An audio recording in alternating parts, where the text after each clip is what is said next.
Get ready. We're about to enter the age of autonomous vehicles. The new Google car drives itself. You heard that right. Google, the internet company. Ford will be mass producing vehicles with full autonomy within 5 years. In 2019. By 2020. It's happening today. It is self-driven. It is not a concept. It is a production vehicle. And we have it here with us today. It's a scam. No one's close. Profitable robotaxi is still a decade away. George Hotz is the 30-year-old hacker/entrepreneur best known as the first person to jailbreak the original iPhone when he was 17. Hi everyone. This is the world's first unlocked iPhone. After dropping out of college, Hotz did short stints at Facebook and Google, but didn't fit in with Silicon Valley culture. Oh, bye-bye, Waymo! In 2015, Hotz started Comma.ai, a company that sought to upend what he views as big tech's wasteful and short-sighted approach to self-driving vehicles. They're designed in a way that would only make sense if they're going to be fully autonomous. Sensors, cameras, compute, remote assistance operators, fleet managers. Waymo must map every inch of every street it's going to travel. All right, let's go. Instead of building specialized cars that rely on expensive sensors and follow laser-mapped routes, Comma.ai has created an autonomous driving system that runs on a smartphone, works on most vehicles sold in America, and requires no additional hardware. This wire is the only thing that connects it to the car. It uses the phone's cameras and taps into the built-in radar and drive-by-wire systems in cars built after 2012. Automatically turning the steering wheel and operating the gas and brakes. Most self-driving cars in the world in 5 years will become AI. So you basically want everybody who's watching this to be able to turn their car into a self-driving car in 5 years. Yeah. When I first spoke with Hotz, he predicted that by 2020, cars would take their own wheels for large stretches without humans paying attention, or what's known as level 3 autonomy, and that by 2022 they would achieve level 4, or full self-driving ability in limited areas. Now it's 2 years on. How have those predictions sort of panned out? None of that's true. Every single car today needs somebody paying attention. Tesla, us, Waymo. Things got very good on the highway last year. Ours is very good. Autopilot's very good. They're nowhere near level 3. Level 4 is mostly a scam. And why do you say that? Because, for example, one of those Waymo cars costs $250,000. And they have a full-time driver monitoring it. So, I mean, that's not a product, that's a press demo. The whole thing's a press demo.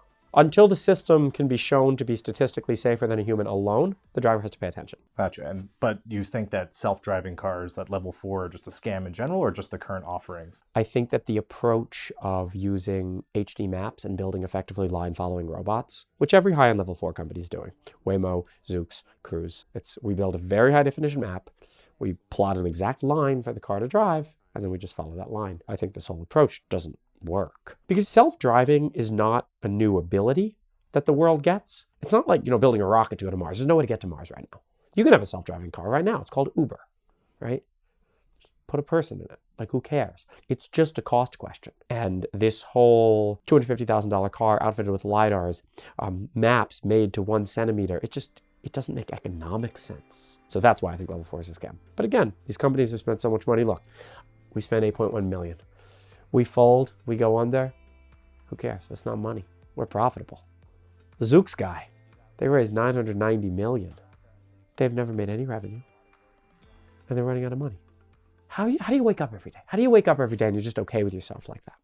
That's what's doing the driving. Yeah, that's the. I can't say that. No. That is what's assisting the driving. I'm not allowed the lawyers. Now Hotz's company has rolled out its first truly all-in-one device, the $999 Comma 2.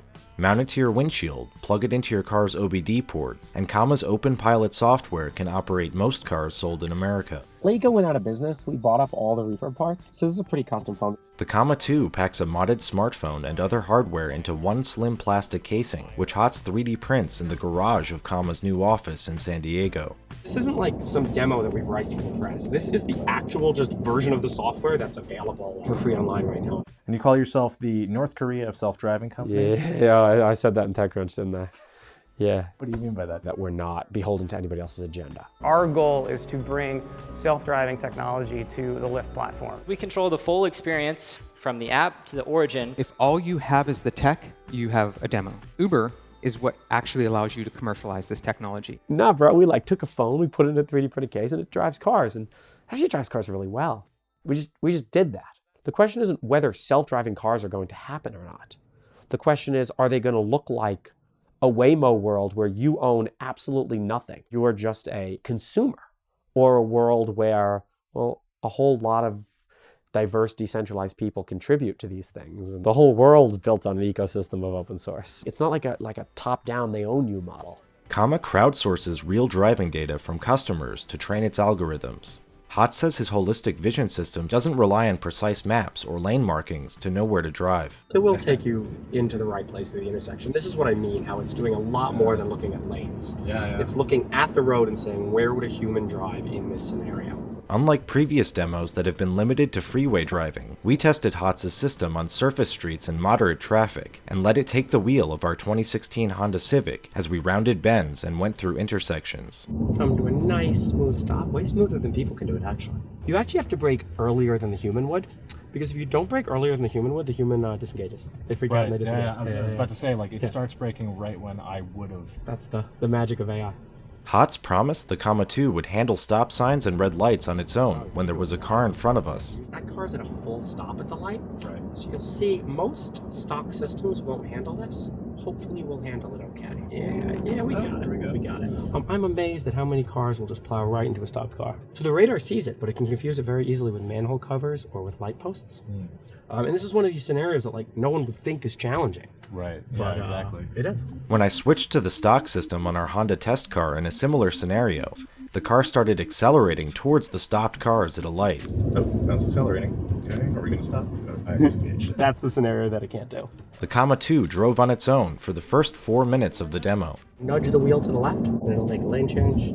But then we got an urgent reminder that humans are still needed to take over when other humans do things Comma 2's front-facing camera can't see, or that Hotz's AI system can't yet predict. Whoa, watch out. Okay, see, it's things like that that lead to disengagements. When cars are behaving according to the rules of traffic, you're all good. It's always the humans that are the problem. It's always the humans, it's true. This sort of goes to the heart of the difference between describing something as self-driving or a driver assist, because this is we're sort of getting to the point now where the technology is advanced enough that people can start to rely on it, because as we saw in this road test, I found myself sort of starting to drift a little bit. How are you going to bridge that gulf where we're going from really advanced driver assistance systems that people might over-rely on and think it's too good to actually fully self-driving cars? Driver monitoring. The driver doesn't get a choice to not pay attention. We'll disengage. Hotz says the most important new feature of the Comma 2 is continuous driver monitoring. The front camera was replaced by an infrared front camera, so we can do driver monitoring during day and night. It tracks the driver's head position and eye movements in real time to ensure they never get distracted or lulled into a false sense of security, no matter how trustworthy the system seems to be. So if you're still looking at me, there you go, there's the beep. Okay. You better look at the road. If you didn't look at the road, it would not have accelerated. According to Hotz, it's a critical feature until fully self-driving cars are developed. You can't ship a product that makes driving less safe. The bar is where driving is right now, and I think with driver monitoring, you actually quite exceed that bar because of the large amount of accidents caused by distraction. Other high-end systems, including GM's Super Cruise, now also feature driver monitoring, but not Tesla's, which requires drivers to touch the wheel every few seconds. Well, what's the purpose of having autopilot if you still have to put your hands on the wheel, Elon? Because the probability of an accident with autopilot is just less. A pedestrian in Tempe, Arizona was killed last night by a self-driving Uber taxi. It is believed to be the first fatality caused by an autonomous vehicle. Uber only adopted driver monitoring after one of its self-driving prototypes was involved in a fatal crash, despite having a safety driver behind the wheel. I mean, I remember when I realized how important driver monitoring was. I watched the Uber crash. You ever watch the Uber crash video? You look at it, you watch, you know, the driver was looking down here, you know, plows into the pedestrian. You watch that video a few times and you're like, yeah, we can fix this. They added a second safety driver and technology to monitor them for distraction. Let's talk a little bit about that Uber crash, because that seemed like a pretty easy, like there was a person that was unobstructed and the vision system just never saw them, right? So what happened? So first and foremost, the driver wasn't watching. I think the fault stops there. And then they made some distasteful choices in the code. The car was braking for false positives too much. It's like, well, we got to turn this down, right? We're going to write this little bit of code, which is like, just don't brake for 1 second and see if after 1 second you still want to have to brake. And that's why the car didn't brake. That's what's in the NTSB report. So a very foreseeable problem. Yeah, this was not subtle at all, right? Hotz believes his open source system is more transparent and accountable to users than closed systems that tout approval from state regulators. The permit thing seems like one of these like showboating things almost. These small companies, oh, we're certified with the California DMV to test autonomous vehicles. Yeah, now you have to fill out a lot more paperwork, and like it's unclear that that stuff is making anything any more safe. I mean, Uber had a permit. Yeah. Right. If anybody had like looked at that code. Driver monitoring is great.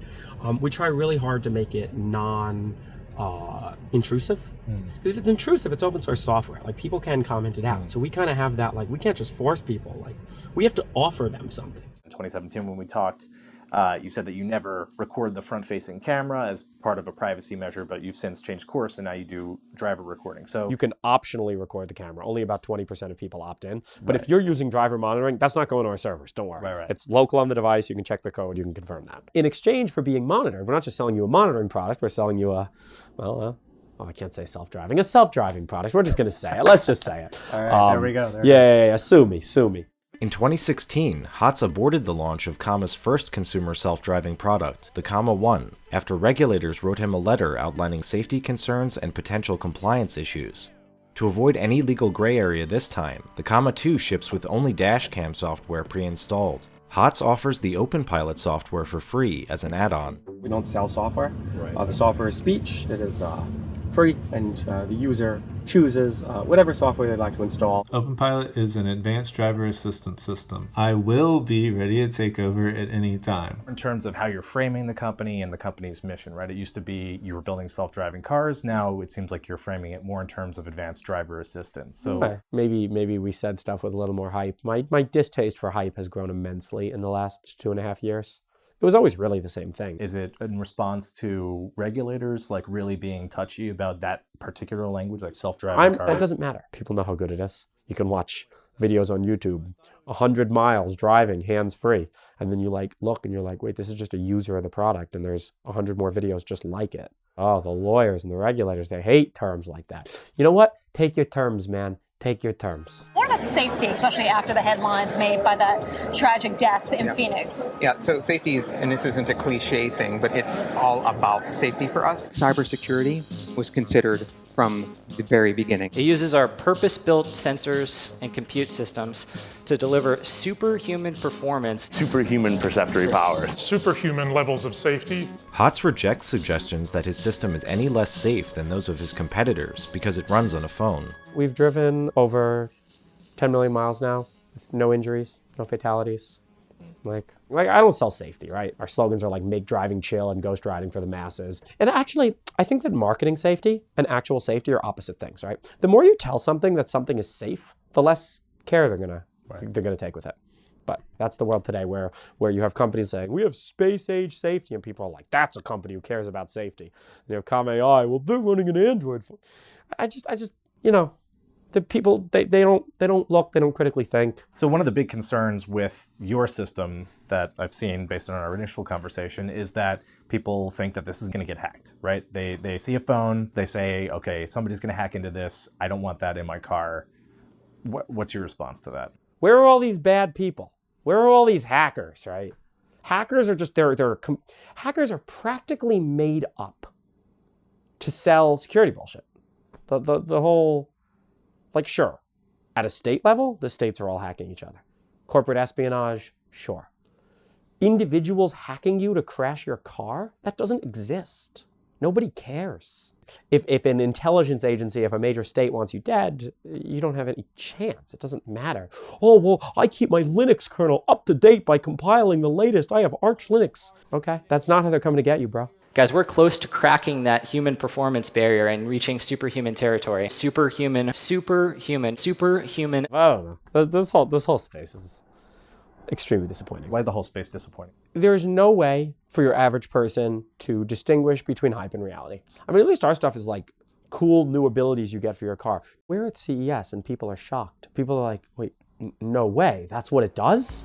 Is that possible? I met up with Hotz at the Airbnb Comma rented off the Las Vegas Strip during CES, the largest consumer electronics show in the world. Oh yeah. It's typically a place where exciting new tech is revealed for the first time. and autonomous vehicles have featured prominently the past few years. BMW, Ford, GM, Nissan, VW, and Volvo say they're going to have autonomous cars on the road in 3 years. The Elevate team is willing to say that we'll see flying taxis by 2023. This year was no exception, but Hotz says the automated vehicle industry has adopted what he views as the Silicon Valley approach, focusing on growth and hype rather than delivering truly innovative products. So you mentioned before that we're at CES and that people are sort of amazed by the technology even here, but you've always said that self-driving is not really your main concern, it's just the coolest application of AI, and you want to solve AI, right? Have you seen anything here, given that this is the biggest consumer electronics show in the world, that is sort of an interesting application or that has given you new ideas about where you're going? I used to read the CES headlines and like, oh, there's like new cool stuff coming out. What new came out this year? There's 3 convention halls packed with stuff that people say There's is 3 new. convention halls packed with businesses trying to participate in this kind of scam economy. Show me something where it's like, I can pay them money and get some new ability, right? For years, this happened. Comma 2 is a new cool ability that you have. What else at CES is like that? It's not. It's just ads.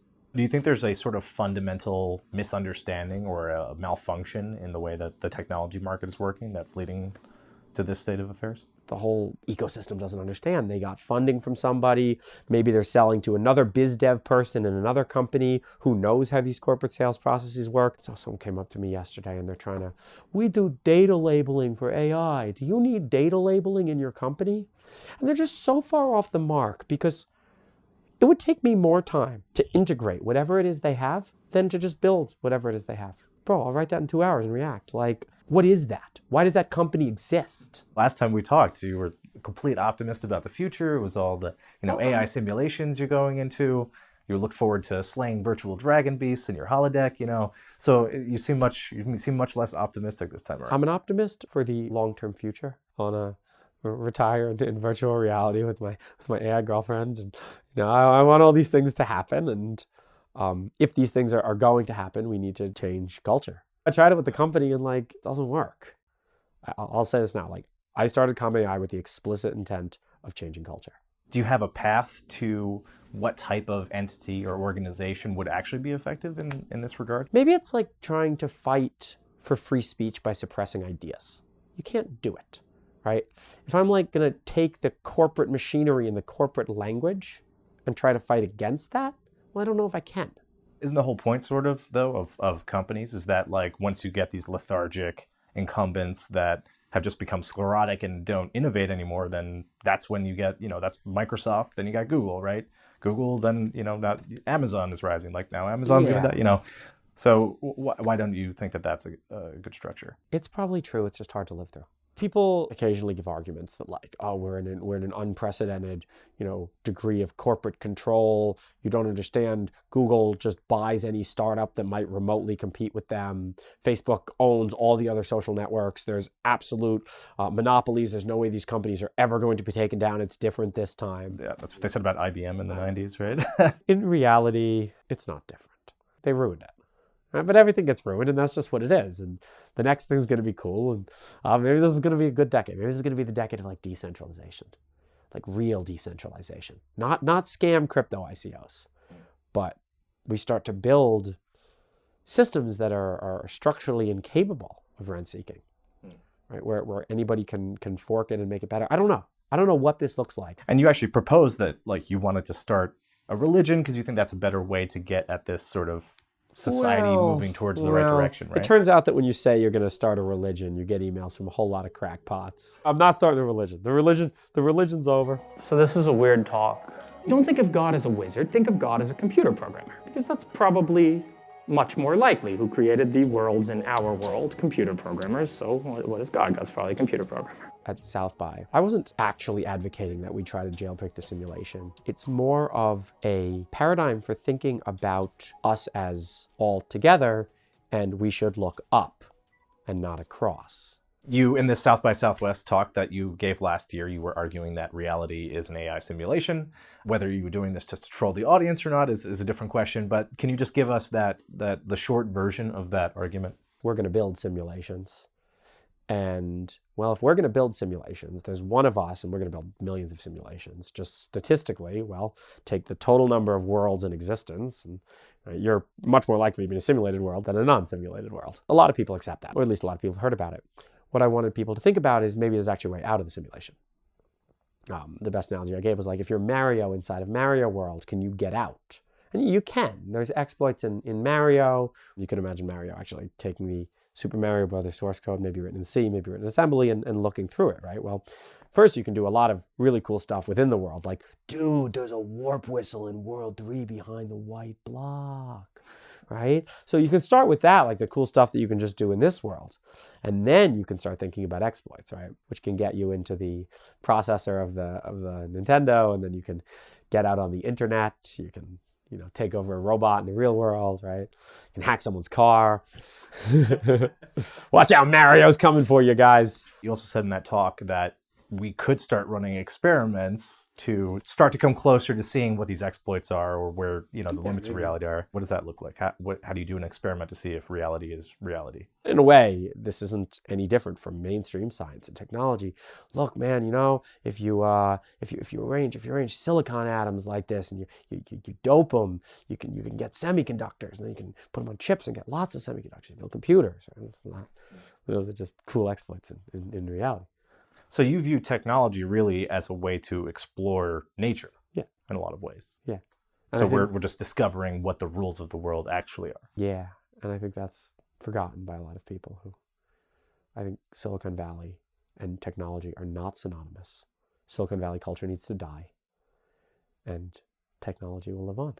If I can get you to make a few more predictions, where do you think that Comma will be, or self-driving cars, in the next 2 to 5 years?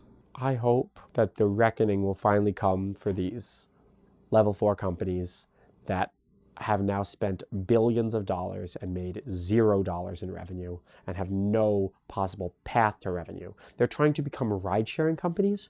Uber and Lyft IPO'd, and they're not doing well. Those are not profitable companies, and this is what you're going to copy. I'll predict, and maybe this is me being optimistic, that those companies will serious downturns, layoffs, mergers back into the parent corporation. Like, Cruise becomes GM, Waymo becomes Google, Zoox just, sorry everybody, sorry, the dream's dead.